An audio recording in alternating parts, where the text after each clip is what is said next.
The Noles are working hard, everyone, and we are here to talk about it right here at the Voice of College Football, FSU. So lock it in here for the next 60 or so. Leave those comments and questions. Of course, consider the Super Chat contribution as well if you enjoy what we do here at the Voice of College Football. We got Chris Frazier on the line right next to me, Spear Addicts.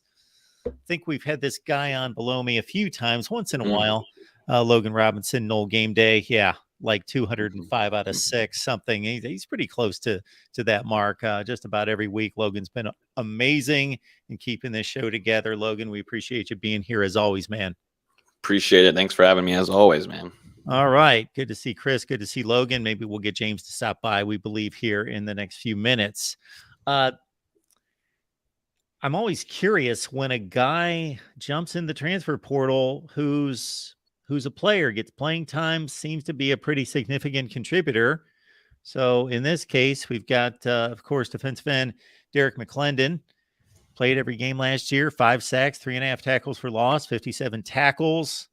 Logan, what do you think happened here? Do you know? Going into spring camp, that defensive end room was going to get better, and there's going to be guys that were going to continue to improve. And we saw last year the jump with Pat Payton. We saw near the latter half of the season during practice. He's definitely in bowl prep. We saw Byron Turner, once he's fully healthy, he saw a nice, overall skill improvement and continuing to put on size.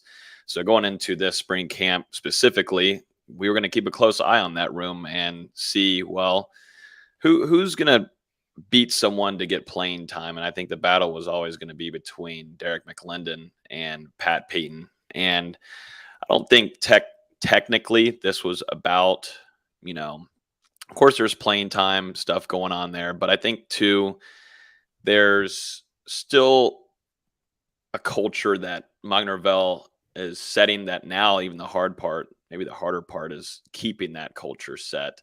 And I think there was not an agreement between McClendon, maybe the coaching staff too. I know that there was a lot of chatter too, about guys getting their name talked about more and maybe finding more opportunities, yada, yada, yada. And so, I think it's a mix of a few things, but not maybe a majority of it being, playing time, because Derek McClendon was going to play a lot in 2023, no matter what. He's a reliable guy, maybe not the craziest in the stat sheet. You're not on the level of Jared Verse talent wise, but he was going to play quite a bit in 2023. But when you've got guys like Pat Payton coming, I'm still waiting on Byron Turner. He's not at that stage yet of where Pat Payton was this last spring even, but I think just a little bit of maybe some miscommunication and maybe not just on the same level as the coaching staff. I think there was, maybe, Derek is thinking he can go do this and play somewhere else. He was a starter. He was still going to be able to compete to be a starter this year. It wasn't like, oh, we're going to push you to the curb and, now we're going to throw in Peyton. We're going to throw in Turner. We're going to throw in Gilbert Edmond too. The transfer there at defensive end. So I don't, it's a weird situation because very liked in the locker room. He has his own, I think he's got a strong personality, and I always loved it. I enjoyed covering him and wish him the best on where he goes. But it's not the greatest that when you do lose a starting defensive end. I don't care, kind of where your depth at is and such. When you lose your complete starter from last year, one that you could rely on, that you could have out on the football field throughout the season, staying healthy was huge from him. So it's not great. It's not a great situation. I think FSU fans, I think Chris is probably talking about earlier in the production meeting, it's not a nightmare situation, but it's also not, okay, cool, and we got to shut off scholarship count, yada, yada, yada. It's a good player that it's not a phenomenal player, but it's a good player that you had last year on the team, and you just like to have guys that have been in the system for a while. So luckily you have Coach JP, you have Odell Higgins. Those guys seem to figure out a lot of different things, definitely with developing / getting to the transfer portal. So you feel better as an FSU fan, but just a kind of, I think, a cruddy situation for both sides involved. Chris, anything on McClendon and what he leaves behind? Well, what I personally think it is, and I talked to Derek the day that I found out that he was potentially going to enter the transfer portal. This was before his conversation with head coach Mike Norvell. This was the way he did it, in which Derek and I talked about. He could have done it a better way. The way that he went about doing it wasn't the greatest, but when you start acting off of emotion, things happen. But if any of us was to sit here and act like we've never acted off of emotion, then we would all be lying to ourselves. But the biggest thing that I personally believe why Derek's moving, changing hats, so to speak, it wasn't based off of playing time, because like last year he was the second most played defensive player on the field. He played more snaps than everybody other than one, and it's not that. It wasn't playing time. It was a recognition thing.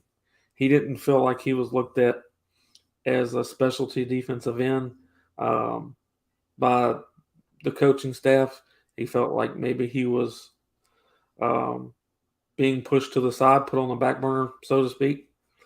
And being a competitor, you have to believe that you are the best. Regardless of what stats say, regardless of what someone else may say, they have to believe themselves that they are the very best on the field. And when you feel like you're the only one that sees that, then you feel like you, recognition-wise, need to move on elsewhere. And plus, this is his last year. So do you want to compete with all of the stats that these defensive ends at Florida State are going to be putting up? Or do you want to maybe move on to somewhere else where you're that guy?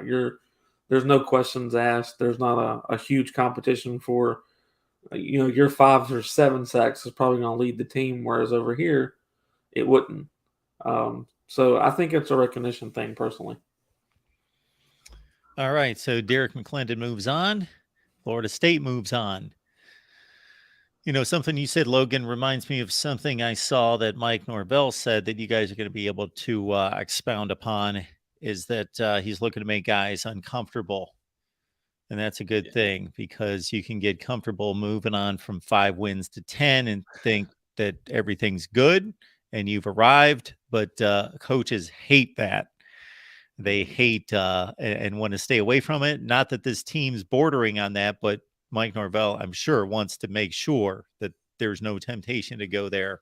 Mm-hmm. So, Logan, what are you seeing out of this team in regards to keeping that chip on their shoulders? Well, I was going to say, it kind of goes in this discussion that we're talking about with Derek. If, you're bringing Gilbert Edmond and not a whole ton on the stat sheet there, and you're working on developing Edmond, but if he's coming in and he's kind of flashing a little bit earlier, whenever I was able to watch him, very athletic. I think he's probably the most athletic defensive end Florida State has on this roster right now. And maybe when you see that and you look at Derek McClendon's upside, it's that thinner side, more athletic. That's something that he prides himself on. Definitely, if you look at what he's doing in the off seasons, he definitely does a lot of things where he's more of an elusive D end that can get out to the side a little bit better.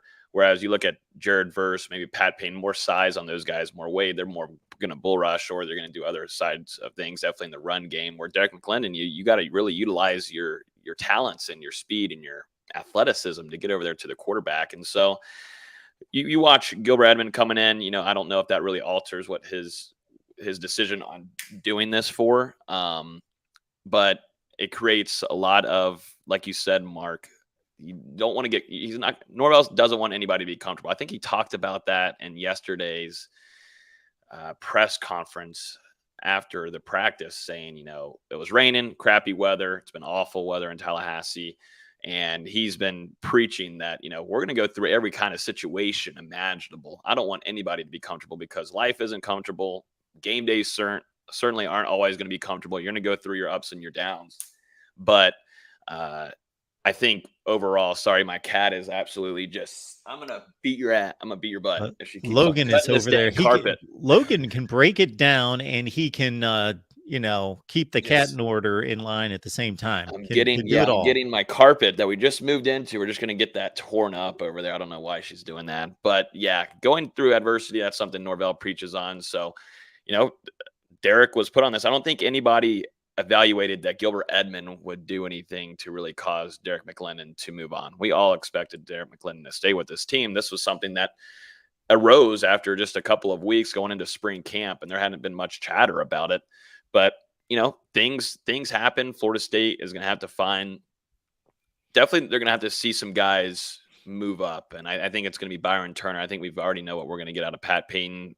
Norvell talked about him after the scrimmage, saying that he's the most improved player on this football team right now in the spring camp. So you already got that figured out. And you also know that you can move some guys out to the edge a little bit. You can even do Darrell Jackson, Braden Fisk. So there's a different kinds of schemes you would like, but still, I think you got to see Byron Turner and Gilbert Edmond take that next step with the loss of Derek McClendon. Like I said, not a nightmare situation for Florida State. Definitely in the headlines, it looks that way when you lose the starting defensive end.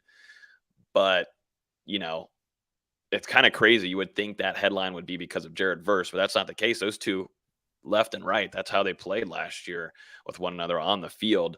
So there's more of other things involved, but I don't know. I wish him the best. It was fun to cover, always good people with the media and things like that happen. So I wish him the best wherever opportunity he gets. Chris, is there anything else going on with whether it's Norvell or any of the coordinators and what they've had to say after practice, or anything that's gone on, any clips that you've seen, anything that you think is important? Personally, I think all of the coaches they're impressed with what everyone is doing, and at the same time will not put out the excitement. They're not going to verbally come out and say we're in a great spot. People are farther along than we expected, things to that nature. And I'm not saying that we are. I'm just saying even if we are, our coaches aren't going to just come out and say it. They're like this, keeping everyone uncomfortable to where there's always something to work on and improve. You got to keep this morale up, that you're still fighting for something. You got to keep it to where everyone's still displeased. You're never doing good enough to be done. Like, everybody's got to keep going to that next level.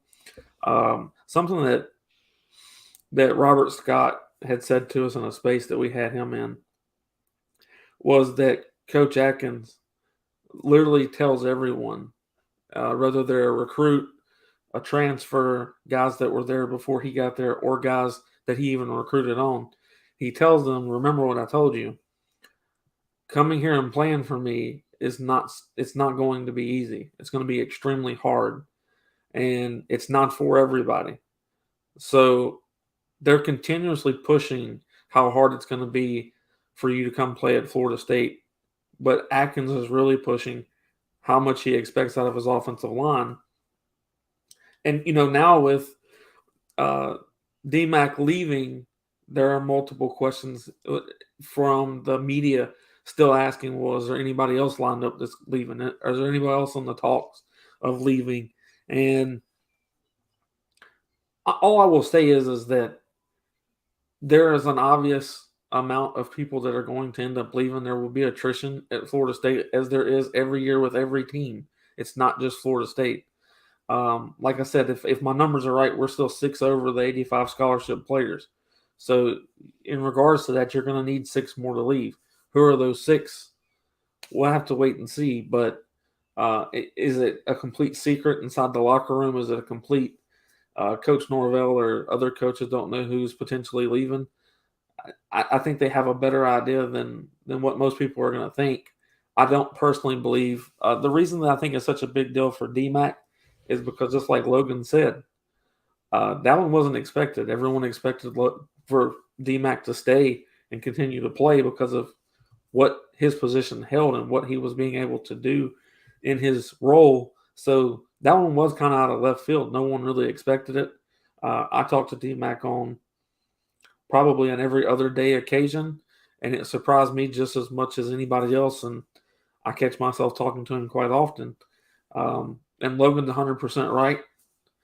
Covering DMAC is probably one of the, like, if we could cover everyone that way, if everyone was as open as DMAC was, be a lot easier for us. But I just think that coaches are doing the best that they can. I think Randy Shannon has really upped his game in the recruiting for linebackers, and I think the development of linebackers in practice has been really nice. Without going into too much detail, the linebackers are, in my opinion, Omar Graham Jr. has been very impressive over the couple of practices that he's been in.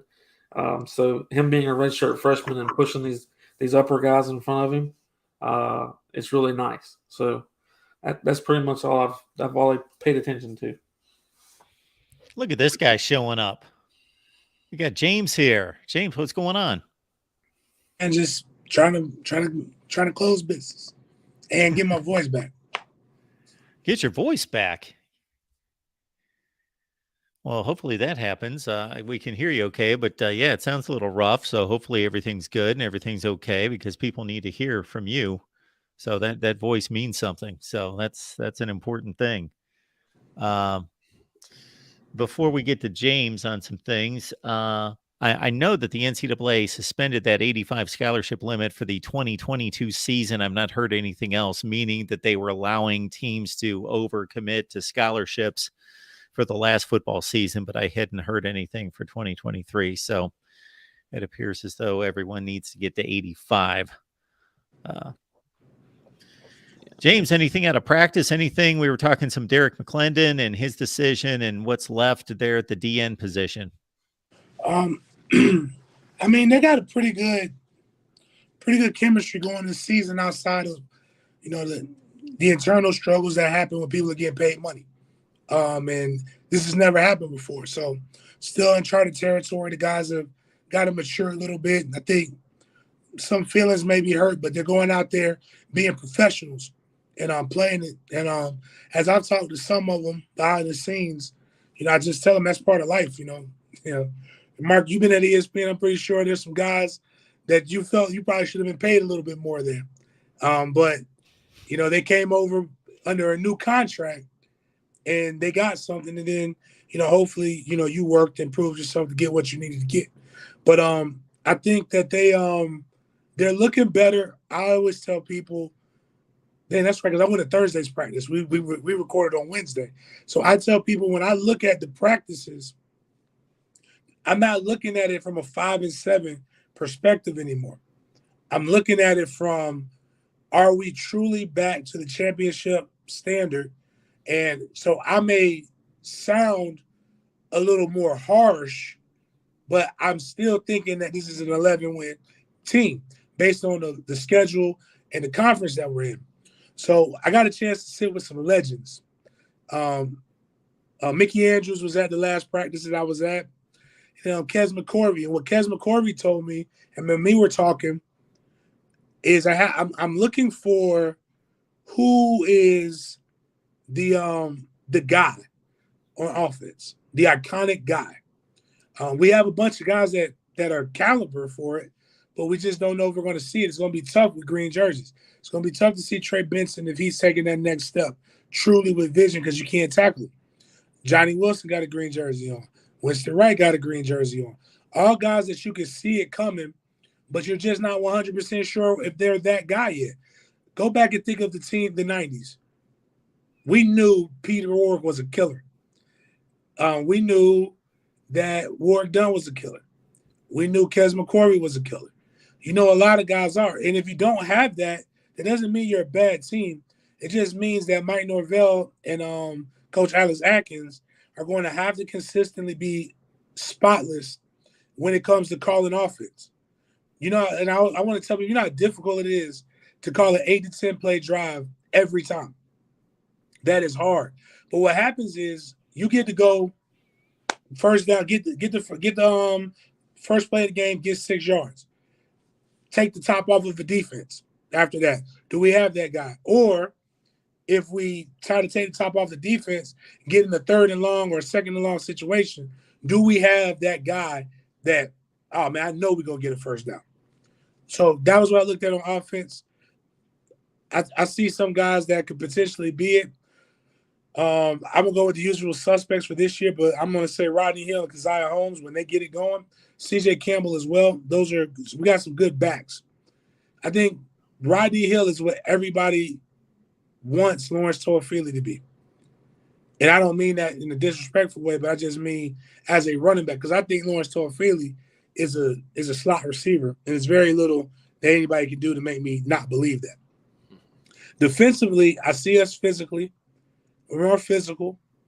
We're bigger on the offensive line. But Mickey Andrews brought up a point. He said back in his day, you could tell you knew where football practice was because you could hear them. And I don't know if it's the music or if it was just like, they were working. I couldn't beat any of them right now, but I didn't hear them though. So to the old man's point, it was a lot more physical and a lot more anarchy going on. But it's a lot of pushing and shoving, and I think the guys are looking good. It's just I'm looking for some bullies now. I need some guys now outside of Jared Verse. Jared Verse is I saw Jared Verse last year and knew he was something. And yeah. That's an NFL boy right now. Like, I'm glad he came. That's a top 15 pick just from a body frame perspective, what I'm looking at. I think it's unfair that Florida State's bringing him back this year.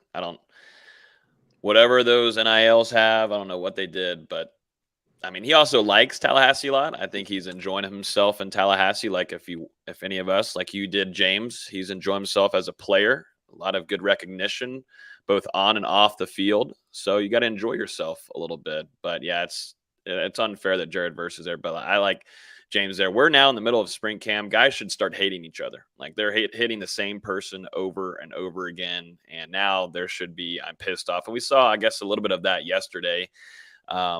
And that's a great thing in my opinion. And there's some guys on the offensive line. I want to see some of these transfers get a little ticked off. I saw Jaheim Bell get put on his ass from Jared Verse. Not Jaheim. It was vice versa. It was flipped around. Sorry, don't clip that. Now clip it.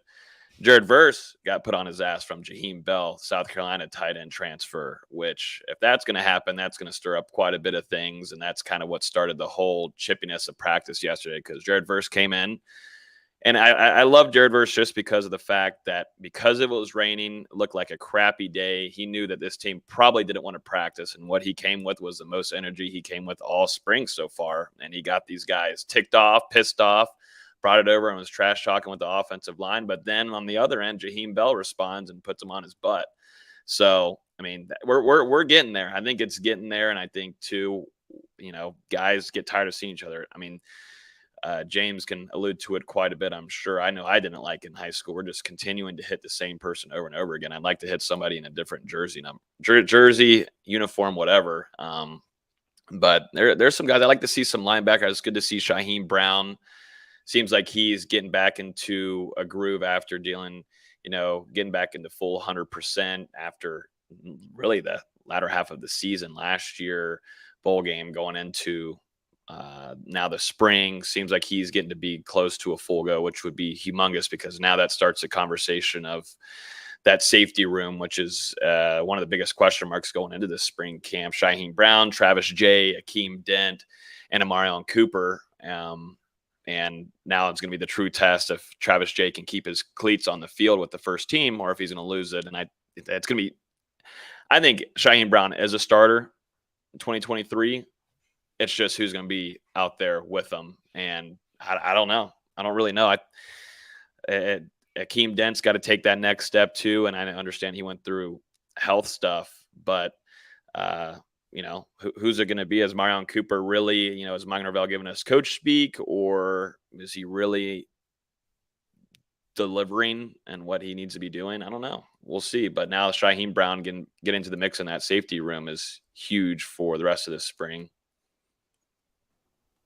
I know Thursday's practice, James, because, we're used to seeing Io wearing 55, but he gave that over to Fisk, so he's 90-something. But you told 91, me I think. 91.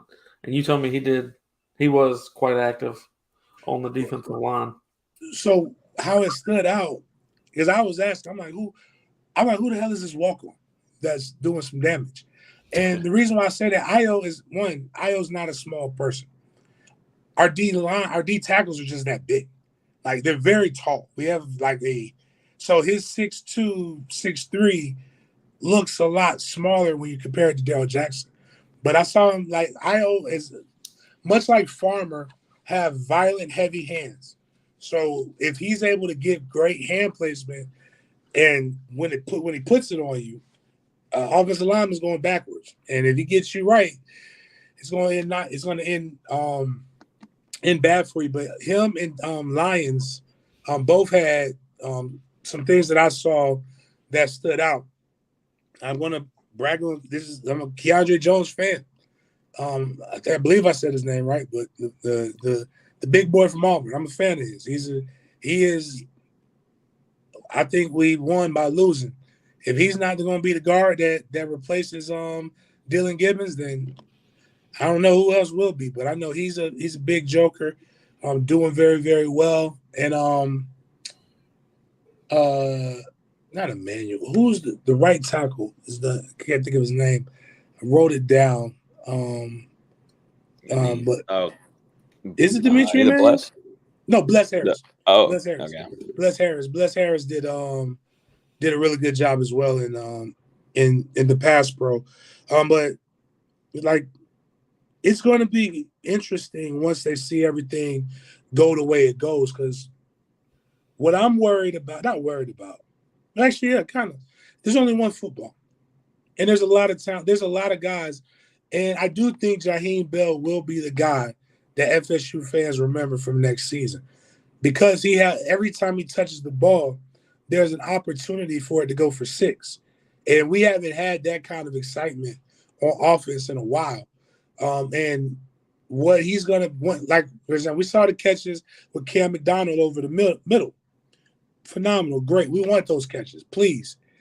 The difference between the catch and getting tackled or falling down is Jaheim Bell catches that thing and he's gone. Or the safety has to respect that.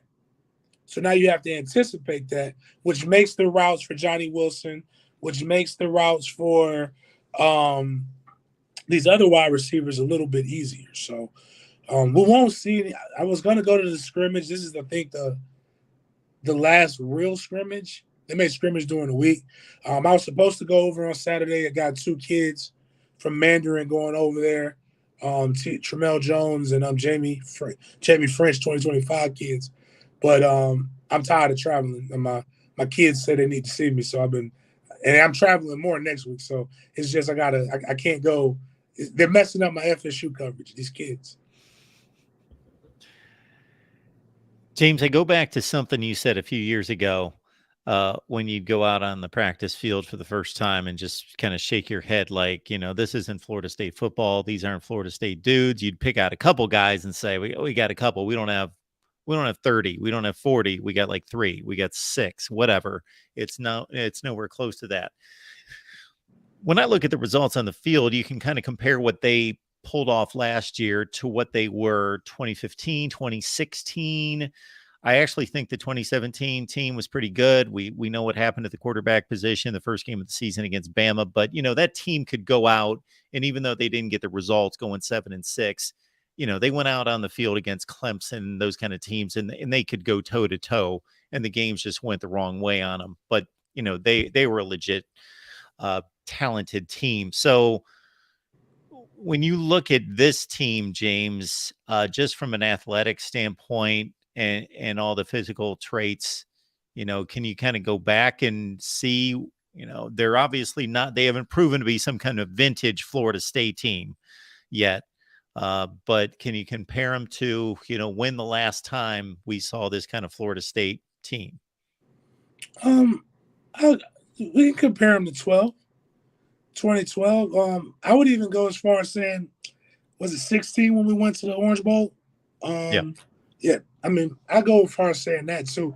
But again, I think they're an 11-win team. I just think the schedule is way easier than what they saw in those. And 2012 we lost to NC State and Florida in a really ugly game. Like, I think EJ Manuel's a great guy, but it's going to be hard to convince me he wasn't trying to throw that game. I mean, because it was pretty bad football in general. But in the NC State game, he was hurt or something like that. But I think, when you're looking at the defense, they improved. The weakness of that defense, due to health and other reasons, was the D tackle. So you brought back your best D tackle in Fabian Lovett. You brought in an upgrade over Cooper with Darrell Jackson, in my opinion, and you brought in the best defensive player in the transfer portal on Fitz. On top of having Lyons, Ayo, Farmer, and a couple other guys. I forgot who transferred. One of the offensive linemen flipped over. And then you got the kid with the one, got a kid with no tooth, one missing tooth. I'm very interested to see what he looks like when he finds, because if to walk around in high school with a missing tooth, you got to be, one, that means you're ugly, and two, that means there's something wrong up here. So I need to see that translate. But they improved everywhere. And unfortunately, Darren McClendon left.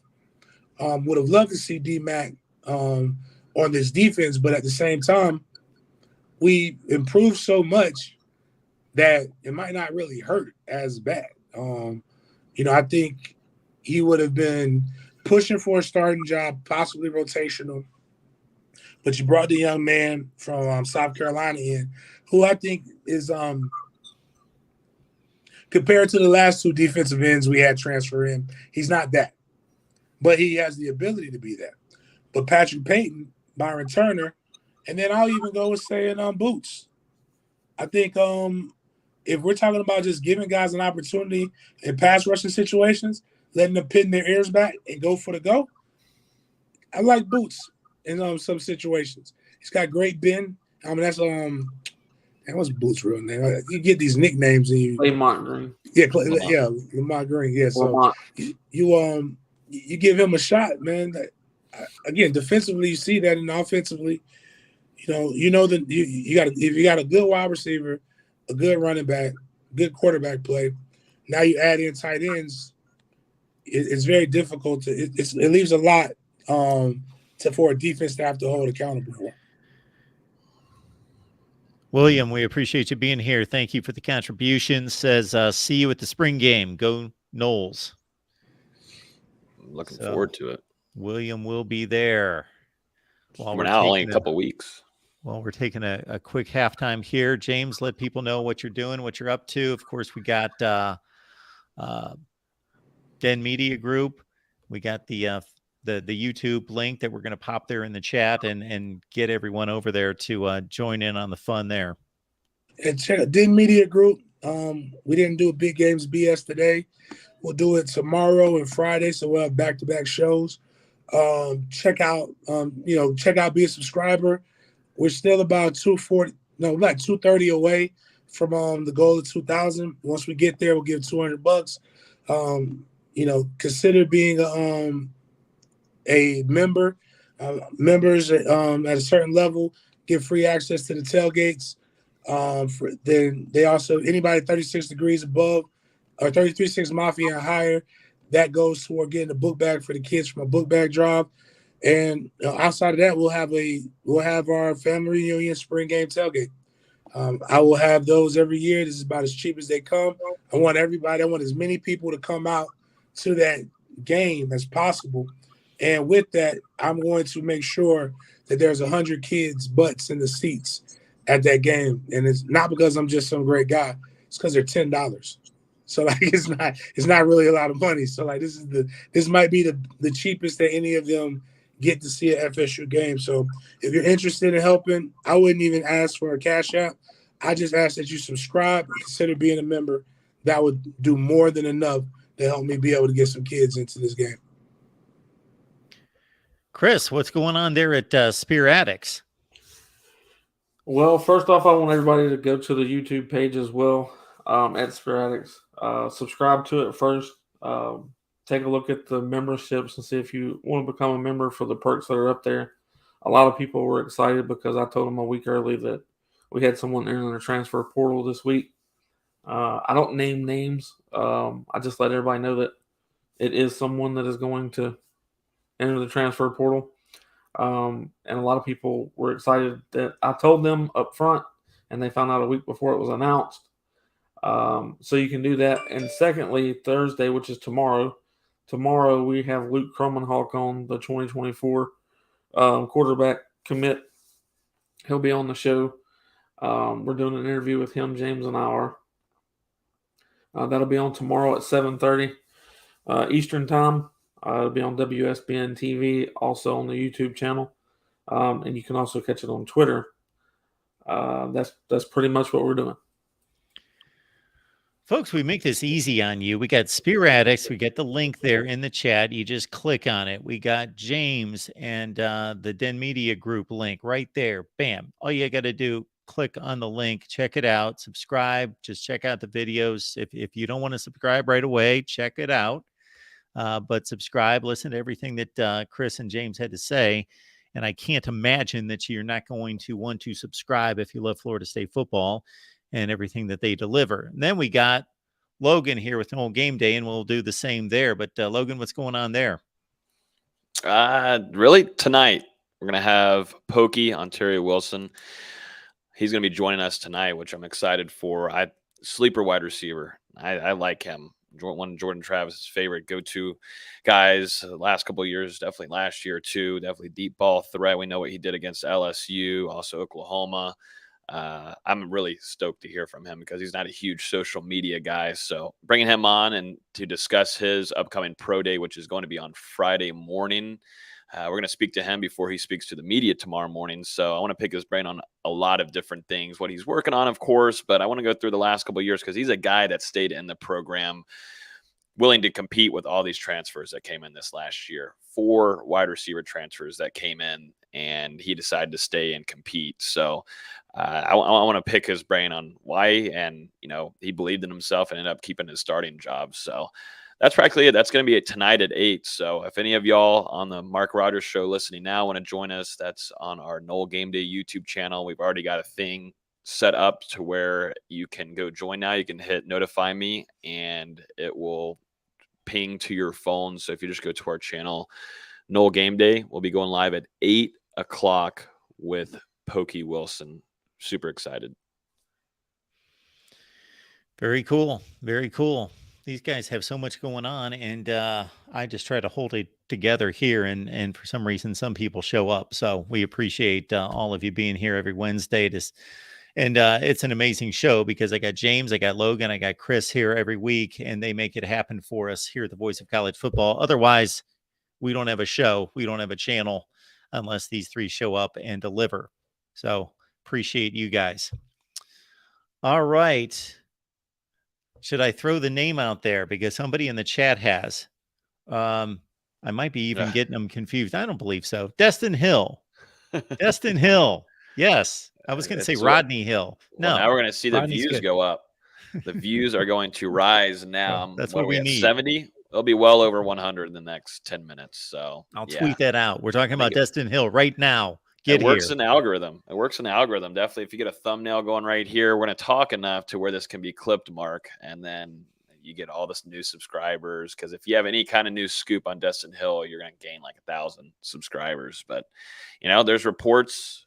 It's been limited, I would say, like the last couple of months on it. But I think everybody, at least boots on the ground. I'm not boots on the ground in Tallahassee anymore, but still heavily hands-on. We're just playing the waiting game. If it happens, it happens. And it's also at the point and I hope FSU fans are at the same point. I think they are tired of it all. I hope so, but they're still clicking on these videos. I think at this point, you got what you got, man. If Winston Wright's going to make that next step, we're going to keep, I don't want to say crying, but it is almost at this point. It's like an obsession, like getting ready for the Taylor Swift concert. You're just going to sit on your damn desktop all day and try to go to Ticketmaster and get the ticket. Like, goodness gracious, man. We're still talking about a high school kid that hasn't even got onto a college football field yet, even into a practice, a workout, a lifting, anything.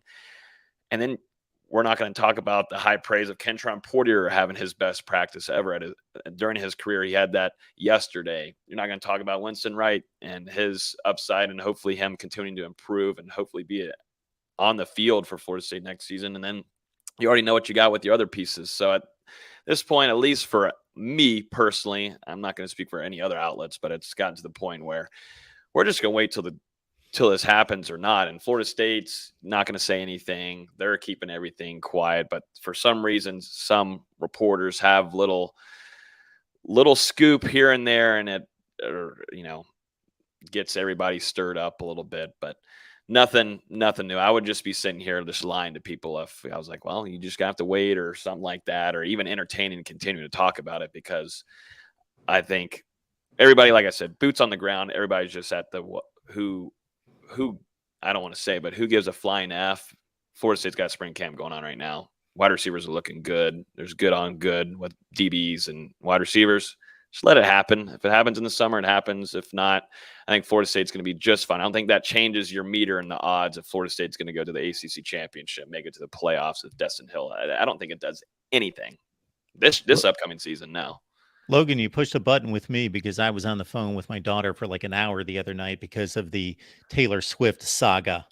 Oh. She got her tickets. She's got her tickets, but now she's lamenting all the, the hotel prices, and I can't find a hotel room within 45 minutes of the place. And they're telling me, there's only one road into Gillette Stadium, and it's going to, you got people are backed up for 7 hours. And I'm like, hey, babe, you either want to go and you're going to put up with all that, or you don't want to go, and you can probably crank up the sale price on those tickets and make 10 times what you paid for them. So make your choice. I can't clear up the traffic for you, and I can't make hotel rooms for you. I can only give you some advice, but that's the decision you got to make. I've been there. I've thought about stuff before. Do I want to deal with the stress, or can I play a CD? Just get paid. Play the CD real loud, get the same effect. But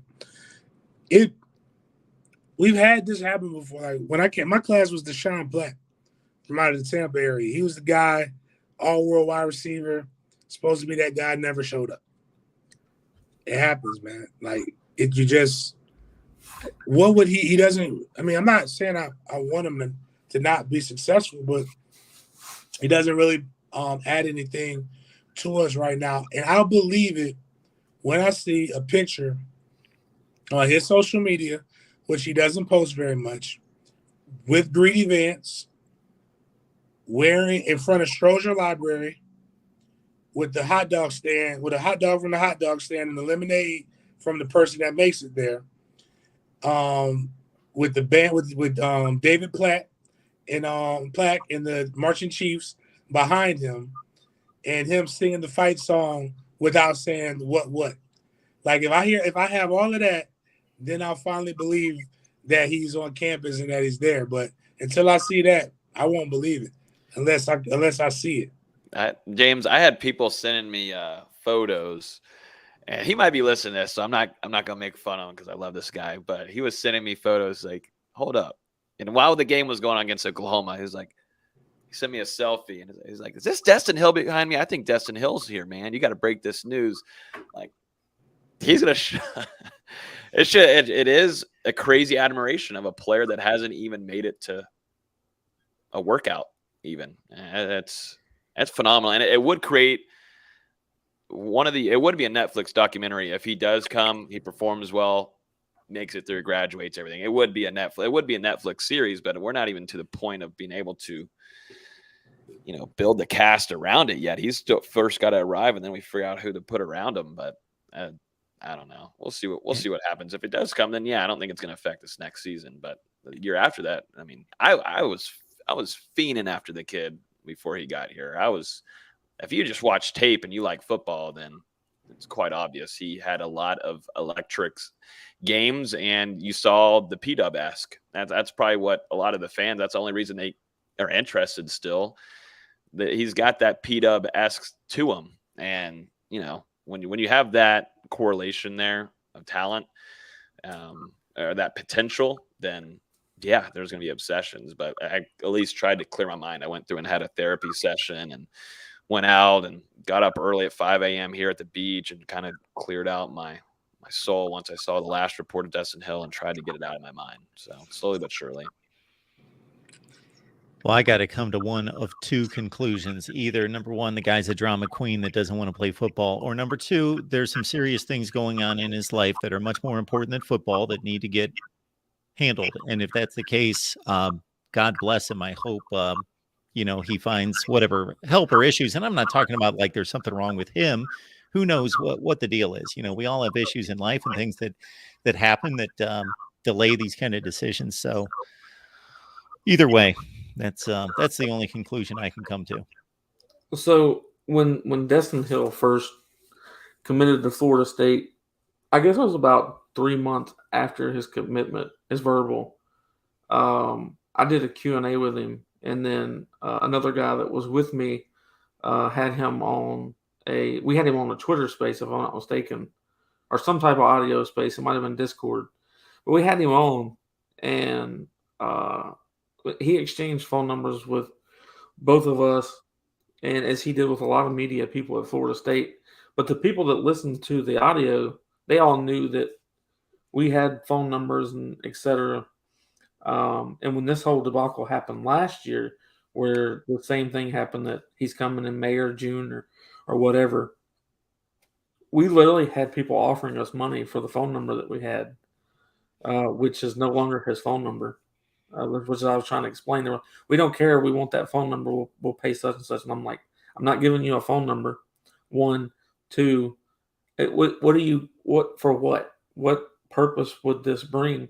And then they were like, was it true that Greedy Vance was teammates with him? Do they really know each other? And then Greedy, speaking with him, he was like, if I never get asked about this again, it would be too soon. Like, I can't take any more questions about where Destyn Hill is or what is Destyn Hill up to. But I'm with Logan and James both on this. But I do have a question, which I've asked James this before, but not on this show. To me, Destyn Hill is definitely, he's got the talent that he had on film was absolutely amazing. But being 2 years removed from football, wouldn't you think that there would be some type of worry there that he's going to be extremely rusty, possibly not have the so to speak up to par talent that he would need to even play at this level? To whomever wants to answer that. I think it really just depends if he has decided to stay in shape and all that kind of stuff. I don't know if he's what he's up to. I don't think anybody's heard much of a legitimate thing. We were hearing good things the last off season, and then that turned into nothing. And then going into this off season, not as much, but you see these guys, a few reporters out there putting up some scoop, but then there's no additional detail. They put out the tweet. They get the interactions, but there's no communicative back and forth. We can't get them on a show to talk about it. Like, why are you doing this? You're doing it for the clicks, Holmes. But that's none of my business. But people just got to drive the clicks and such. But I don't, if he's staying in shape, that would be phenomenal. Luckily, you got Coach Storms here to keep him in shape. But I think he hasn't put foot, unless he's doing this at midnight or whatever time. We haven't seen him. It's not just our outlet. There's a lot of other outlets, some that even go further than just being around the more, that I trust me they would find out. So we'll see what happens. I don't know. It could be fun. I don't know. It could be a Netflix documentary. That's what I'm thinking now out of it. I don't care anymore. Let's just get a Netflix show going. I could fathom trying to get hit after not being hit 2 years in high school. Like, it's different. But hey, I don't know what the situation is. I'm not even gonna pretend. I've heard rumors of things. All I care about is I hope the best one was, I don't want anybody to be a burden for my tax dollars. So I want them to get a college degree, go earn some money, be a great person. But I don't really, like, right now I got to worry about what I see at Florida State right now. Absolutely. Well said by everyone. Florida State's got a really good team. They got a great opportunity. They got a manageable schedule. They got the dudes on campus that can get it done. No reason to freak out or be paranoid about a guy that has never worn the gear at FSU. And when he does, if it ever happens, great. All right, good stuff. Anything we have not hit on? We've got Pro Day coming up. It is coming up, right? Yeah, Saturday? Friday. So Pro Day will have Jamie Robinson, Dylan Gibbons, Robert Cooper, Cameron McDonald, Ontario Wilson, Wyatt Rector, Justin, Leonard Warner, and there's a couple more, but for some reason my list isn't loading all the way. There's two more, but all of them will be participating in Pro Day. James, I was asked this question, and I answered it the best of my ability, and he's watching right now because he was the one that just wrote me again. What reason would you think that Dylan Gibbons or Justin wasn't either one invited to the combine? What are the reasons why they don't get invited? Oh, well, combine is, I think it might have changed, but when I was coming out, is you have to be on 3/4 of NFL teams' draft boards. So it's not like, you played very well, we're going to reward you going to the combine. No, it's like a majority of the teams have said they want to see you. So, like, now you get to come. And the reason why is because you would, if you were at another school that wasn't Florida State, you would have to, or people were going to 10 to 15 private workouts. And in those, you had to do a physical. You had to do height and weight. You had to do all of these things. So they made it to where it was uniform. So every year, one NFL team, their entire medical team comes and does everybody's physicals. And then they share it. And now you'll see something, and you may want to get more clarity, but you don't have to go through an entire physical now. You get a uniform 40, even though every scout, nobody trusts that laser. Like, everybody trusts, I've seen it. Every scout trusts their own watch. Like, it doesn't matter. So, but the benefits of playing at Florida State is that it's a pro factory. So you'll get a representative of like my year, we had 500 NFL representatives come to our pro day. The combine had there was like 750 at the combine. So, like, it's just not, it's really not, and then, it's people that don't even matter at the combine. So, like, here you'll have almost maybe not so much this year, but you'll have GMs there that are looking, and guys like Pokey, guys like Dylan will get an opportunity to be able to show, hey, I did a little bit of something, and I'm a specimen. But there's people who get drafted that didn't go to the combine all the time. All right. Before we wrap it up, anyone in particular that you guys think it's a big pro day for? Anyone that really needs to really stand out? I go Jamie again. Like, Jamie did pretty good in Indy, but he's still going to have to probably perform a lot of the different drills just to show he's good or he's continuing to improve. But Logan brought up Pokey. I think Pokey will be a guy that stands out. Jazz's problem is injuries. Dylan has a chance, but I will go Jamie and Pokey will probably be number one and number two, the biggest guys that stand to gain something from this pro day. Yeah, I think a team is going to give Gibbons a pretty good chance. I think with his consistency that he played through this last year, I know battled a few things early on in his career, but I'm interested to see him. He's got good off the field stuff, did great stuff in community wise, but if he can take that next step with another good offensive line coach, he could be a guy that could stick around in a system somewhere for a while. But I think he's going to get a good opportunity outside of the draft from one team that's going to pick him up, or he's going to have a good opportunity from a couple teams that he'll go and do some good work with, get onto a practice team even more further than that. I think a lot of guys, you look at Gabe Neighbors, he did a lot of stuff for Florida State, stayed healthy, was able to compete, and then he got a nice contract over there with the Chargers. Now he's a free agent guy, but still got paid some damn good money that's going to pay the bills. So we'll see what Gibbons wants to do. I want to see. I've tried to get in contact with him and try to get him on for an interview, but I think he's one of those guys that shuts things down and is going to be training and getting ready for this right here, this pro day, since he didn't get the combine invite. So wishing all those guys best of luck, and we'll actually be able to hear from them tomorrow morning around 10 o'clock. So looking forward to that. But yeah, I think Jamie's a guy that I knew would I think did really well in his interviews and such. And I talked to him whenever I got into practice the first week and said they went well, and he met with a lot of teams, and I think he's got invited to a few flyouts, so that's always a good sign. But just depends on which. It's going to be one of those. Florida State always produces one of those. There's always usually a safety or DB where they're versatile in a lot of different ways, and it's going to have to fit a specific system, a specific coach and the NFL that they'll be able to utilize his talents correctly. So you look at the Chargers with Derwin, that's, he'll never leave that place. So they know what to do with him. Someone finally did. It just had to be leaving Tallahassee and for that to happen. I think the person that could gain the most from this, because I think Jamie's going to get picked up regardless, just based off of how well he did perform. And I think, like Logan said, Dylan's going to get a couple opportunities, and I believe that.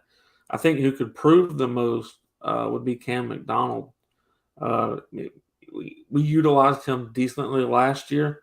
I think that was his better year at his tenure here at Florida State, but we didn't use tight ends, to the nature I think that Cam could have been used at, more of the wide receiver type.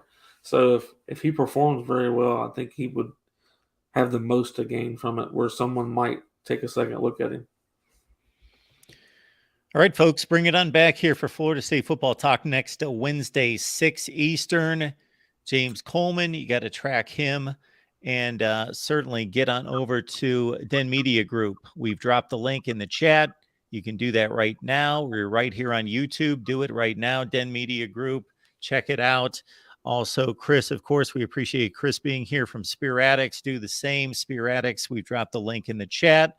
Logan's got a show with Pokey Wilson coming up here at 8 o'clock, right, Logan? 8 p.m. right here, Noel Game Day. You're right here on YouTube. You can track it to these three right now and do yourself a favor. James, appreciate you being here. I know you got a ton going on, man. Chris, you as well. Thanks so much for hopping on here, providing your expertise. And Logan, we appreciate you as well. You know that. So, guys, have a great rest of your week, and we'll make it on back here hopefully next Wednesday.